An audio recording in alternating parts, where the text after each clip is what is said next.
पर्व उत्सव की महानता को भूले नहीं। समाज में रहना है तो मिलजुल करके पर्व उत्सव मनाने ही चाहिए। एक दीपावली का उत्सव होता है। अमावस्या की रात है, कहीं प्रकाश का नामो निशान नहीं, काल अंधेरी रात चारों ओर, और हम दीपक जलाते हैं, दीपक की माला खड़ी करते हैं। दीप मालिका दीपावली कतार है, ये बताने के लिए कि कितना ही अंधकार क्यों न हो, हम मनुष्य हैं, हमको अंधकार पर विजय प्राप्त करनी है, प्रकाश को सामने लाना है। क्या अंधकार है? गरीबी एक बहुत बड़ा अंधकार है। जिस समाज में जितने अधिक गरीब हैं वो समाज उतना ही अंधकारमय है। जिस देश में जितने अधिक गरीब हैं वो देश उतना ही अंधकारमय है। प्रकाश जागे। लक्ष्मी प्रकाश के प्रतीक है। पुराने जमाने में उसे लक्ष्मी भी कहते थे, श्री भी कहते थे, श्री कहते थे। भरा पड़ा अपना साहित्य पुरातन। श्री वैभव, वैभव की देवी, वैभव जागे, गरीबी दूर हो, वैभव जागे, समृद्धि जागे। पर्व मनाने का यही महत्व है। लेकिन वैभव ऐसा नहीं जागे कि किसी थोड़े से लोगों की तिजोरी में बंद हो जाए। लक्ष्मी थोड़े से लोगों की तिजोरी में बंद हो जाएगी तो समाज में गरीबी फैलेगी। दरवाजा खुला रहे। बहती गंगा निर्मला, बहता पानी निर्मला। एक और हम श्रम से, परिश्रम से, ईमानदारी से धन कमाएं, देश का धन बढ़ाएं। एक और वो बंटे, लोगों तक जाए। थोड़े से लोगों तक सीमित नहीं। काम करने वाला ठीक है, उसे प्राप्त होगा, वैभव का जीवन जिए, लेकिन साथ साथ और लोगों के वैभव पर भी ध्यान हो। गरीबी दूर हो, गरीबी दूर हो। कर्म सिद्धांत को ख्याल करें।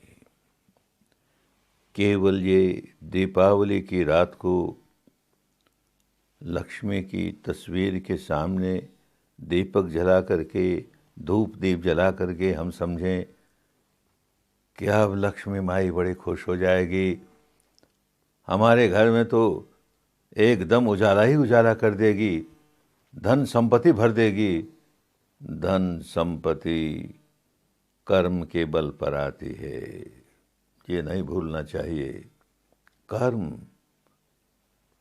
हमें जो वैभव मिल रहा है ऊपर ऊपर से यूँ लगता है कि हमको किसी की कृपा हो गई, किसी गुरु महाराज की कृपा हो गई, किसी देवी की कृपा हो गई, हमारे संप्रदाय के अमुक पूज्य की कृपा हो गई, इसलिए हमारे घर देखो धन की वर्षा हो गई। और वो लोग मानते ही नहीं, इसलिए देखो उनके यहाँ गरीबी आ गई। अरे पागलपन की बात है। अपने अनेक पुण्यों के प्रताप से घर में धन आता है, और पुण्यहीन है तो गरीबी आती है। तो पुण्य के बीज बोते जाएं, बोते जाएं।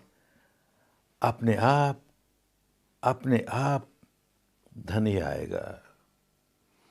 देने से धन आता है। जितना बांटेंगे उतना आता है।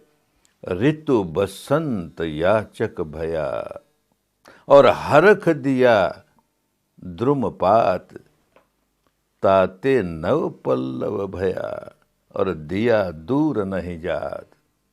हम देते हैं तो और बढ़ चढ़ करके वापस आता है। ये प्रकृति का नियम है। और जहां केवल संग्रह हो, केवल संग्रह हो, मैं औरों से कैसे 1 इंच ऊंचा हो जाऊं, मेरा बैंक बैलेंस कैसे सबसे ऊंचा रहे, पागलपन है। हम लक्ष्मी की अवमानना करते हैं, उसका सम्मान नहीं कर रहे। लक्ष्मी सब में आए तो लक्ष्मी का सम्मान है। कोई गरीब न रहे, धन आए और उसका समविभाग होता रहे, समविभाग होता रहे।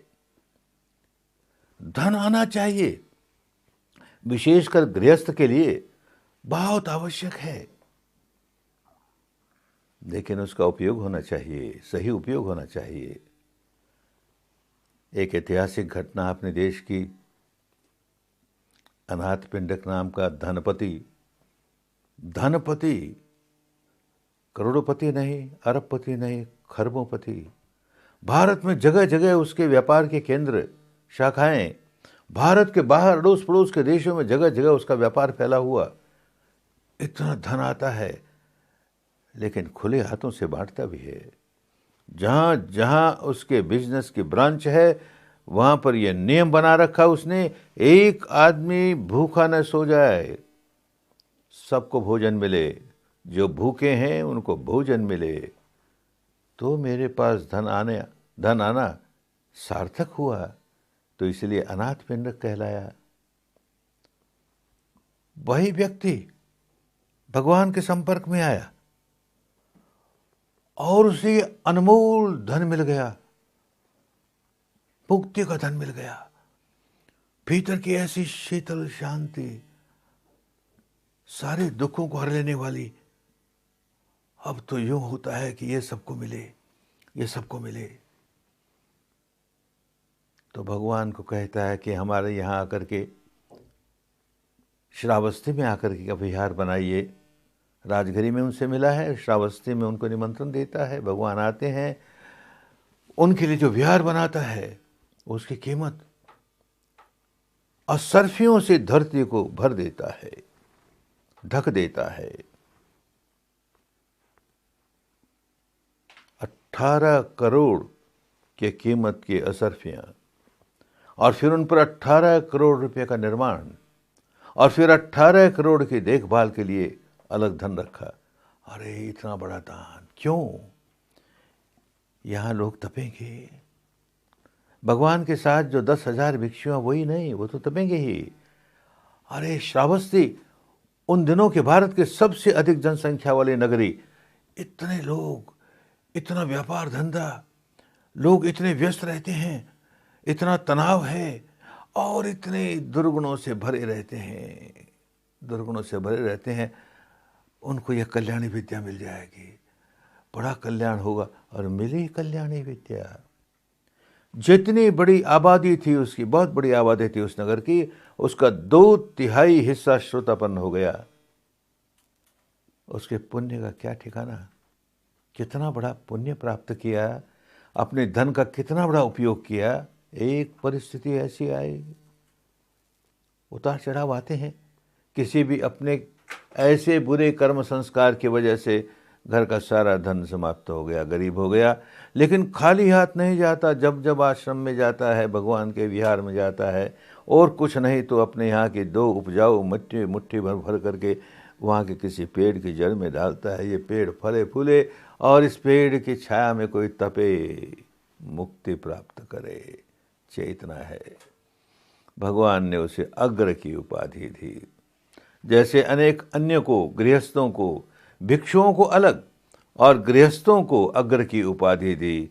उन्होंने अपने अग्र धर्म का पालन किया, अग्रपाल कहलाए। और उनके वंशजों ने भी इसी प्रकार दान देने की प्रवृत्ति, क्योंकि दान देने में उनको अग्र की उपाधि मिली है, इस उपाधि को कायम रखना है।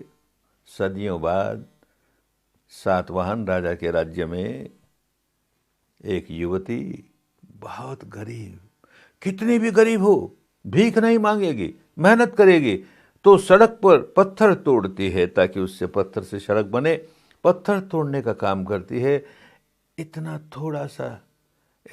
थोड़ा सा वेतन मिलता है, मजदूरी मिलती है, अपना पेट भी पूरा न भरा जाए। लेकिन उसे याद आता है, मैं अग्रवंश की बेटी हूँ, अग्रवंश की बेटी हूँ, बिना दान दिए नहीं खाऊंगी।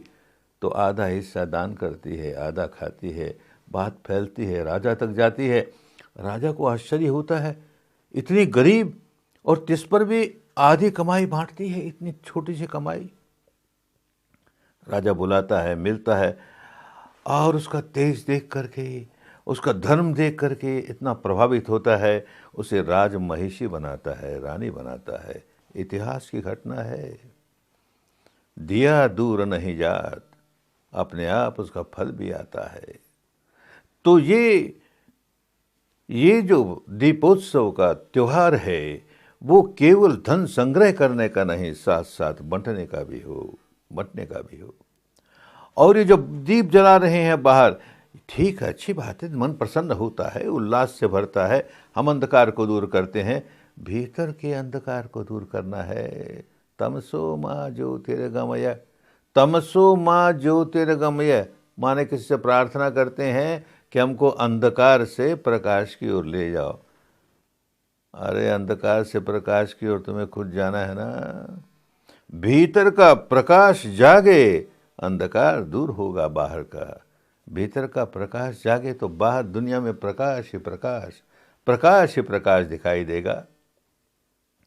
जिसने मन का दीप जलाया, जिसने मन का दीप जलाया, उसने जग को उजला पाया। उसके लिए सारा दुनिया उजाले से भर गई। अंदर का दीप जलना चाहिए। अंदर का दीप जलने के लिए हमको धर्म समझना चाहिए, और किस तरह से हम भीतर अंदर का दीप जला करके आगे के लिए भी हम प्रकाशवान बने। दुनिया में 4 तरह के लोग होते हैं। भगवान ने कहा 4 तरह के लोग होते हैं। एक तो ऐसे हैं जो अंधकार से अंधकार की ओर भागे जा रहे हैं। दूसरे ऐसे हैं जो प्रकाश से अंधकार की ओर भागे जा रहे हैं। तीसरे ऐसे हैं जो प्रकाश से प्रकाश की ओर भागे जा रहे हैं। चौथे ऐसे हैं जो अंधकार से प्रकाश की ओर भागे जा रहे हैं। अंधकार से अंधकार की ओर जाने वाला, प्रकाश से अंधकार की ओर जाने वाला अनाड़ी है, मूर्ख है, अनादि है। और प्रकाश की ओर जाने वाला प्रकाश से प्रकाश की ओर जाए या अंधेरे से प्रकाश की ओर जाए, आर्य हो रहा है, अनाड़ीपना दूर हो रहा है। समझे ये बात किस प्रकार कही गई, किस उद्देश्य से कही गई। अंधकार से अंधकार की ओर जाने वाला, अपने किसी पूर्व कर्मों की वजह से इस समय जीवन में दुख ही दुख, दुख ही दुख, असफलता ही असफलता, पराजय ही पराजय, बड़ा व्याकुल, बड़ा आकुल। लेकिन आगे के लिए भी व्याकुलता ही पैदा कर रहा है। ऐसी अवस्था में नहीं समझता कि मेरे पूर्व कर्म कोई ऐसे थे जिसकी वजह से मुझे ऐसे दिन देखने पड़े।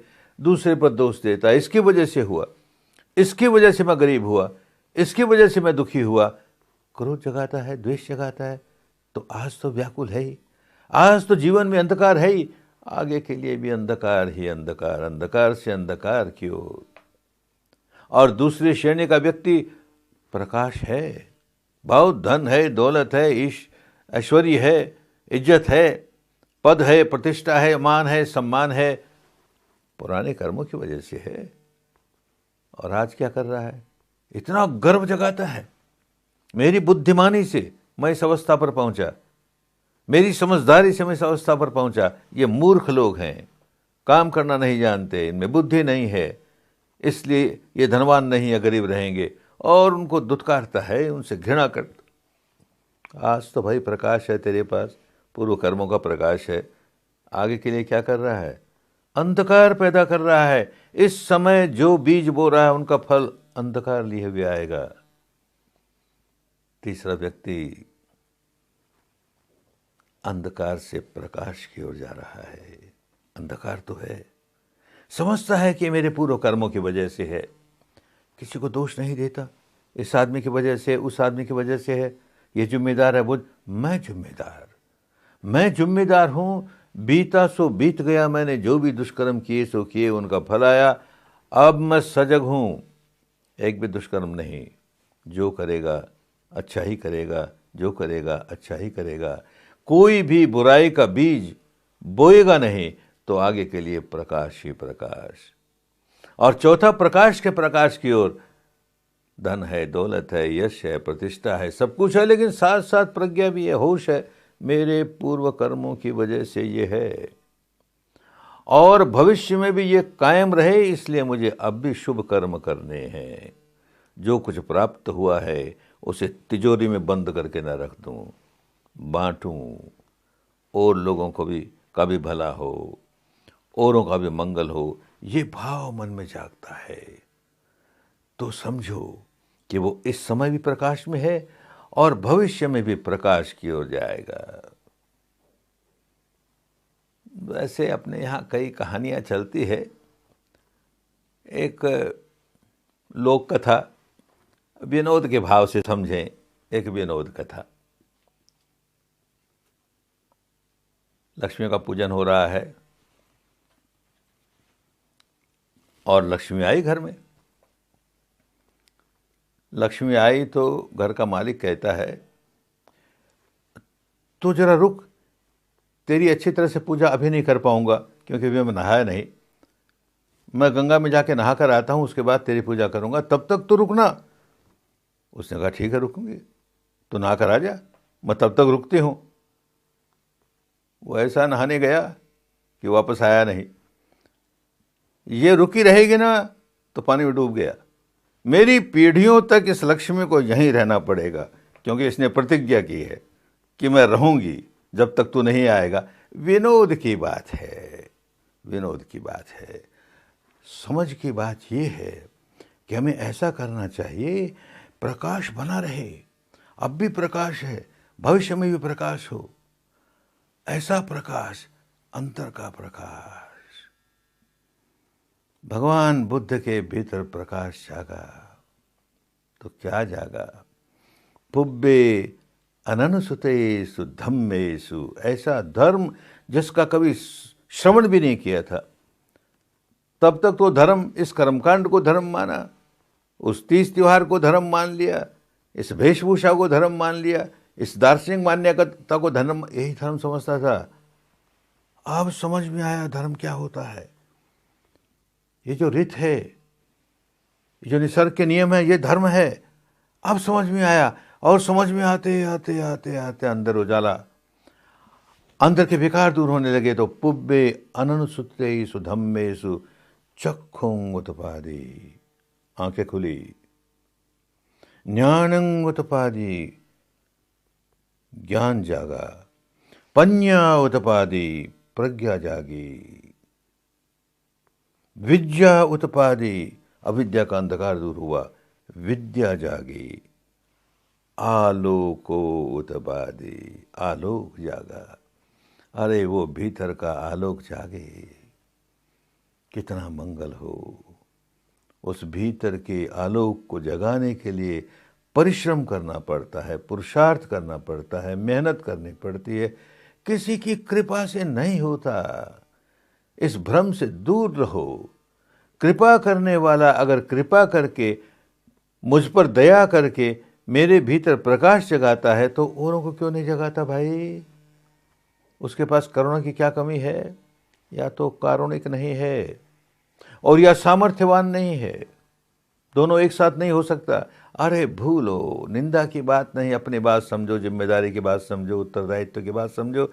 मेरी जिम्मेदारी है, भीतर प्रकाश मुझे जमाना है।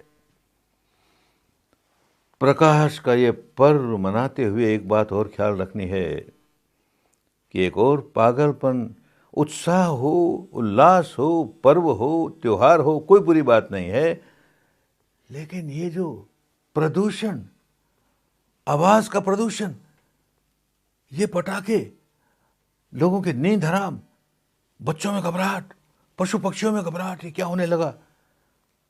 अरे क्या करने लगे? ऐसा धुआंधार, सो प्रदूषण, वायुमंडल में प्रदूषण ही प्रदूषण।